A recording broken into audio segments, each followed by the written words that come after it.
గుళ్ళ టికెట్లు బుక్ చేసుకోవడానికి నువ్వు పెట్టింది ఆల్రెడీ ఇదివరకే ఉంది, చాలా యాప్లు ఉన్నాయి. ఇదివరకే ఉన్నది ఆల్రెడీ.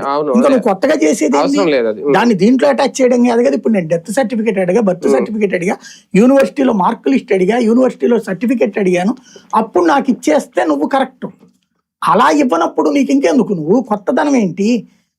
నాది ఆస్తి సర్టిఫికేట్ అడిగా, రిజిస్ట్రేషన్ సర్టిఫికేట్ అడిగా, దానికి నువ్వు 1,00,000 అడిగిన తర్వాత టెక్నికల్లీ ఎర్రరు అంటే ఇంకెందుకు నువ్వు?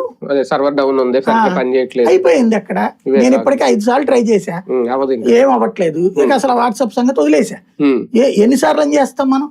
చివరికి ఆ బిల్లు కట్టేటప్పుడు ఆస్తి పన్ను బిల్లు మనం ఆ గవర్నమెంట్ వెబ్సైట్ ఉంటది కదా, దాంట్లోకి వెళ్ళి కడితే చక్కగానే పని జరుగుతుంది. వాట్సాప్ లో నుంచి కడతంటే వల్ల కావట్లే, దాంట్లోకి పాస్కోడ్ వేసి అవట్లే. ఏది ఐఫోన్ లో పెట్టుకుని చేస్తే కూడా నువ్వు ఏదో చెత్త ఫోన్ ఏదో అనుకుంటే అనుకోవచ్చు. కాబట్టి ఇలాంటిది అసలు పట్టించుకోవట్లే వాళ్ళు. ఇవన్నీ రేపు పొద్దున్న చర్చకి రావా? బేసిక్ గా పవన్ కళ్యాణ్ తను చూపుకుంటున్నదల్లా నాకు అనిపించింది ఏంటంటే, నెక్స్ట్ వ్యూహం అతను పన్నుతున్నది మనకి ఆంధ్ర వాళ్ళకి తెలంగాణ అంశం మీద ఒక కోపం ఉంది అప్పటి నుంచి కూడా.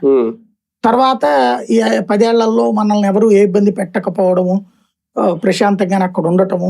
మొదట్లో అయితే ఇబ్బందులు ఉన్నాయి, ఇప్పుడు ఆ ఇబ్బందులు తగ్గిపోయినాయి, పీస్ఫుల్ గా ఉంది. ఇక ఆ ఎమోషన్ లేదు. వాస్తవంగా చెప్పండి, తెలంగాణ ఎమోషన్ తగ్గిపోయింది,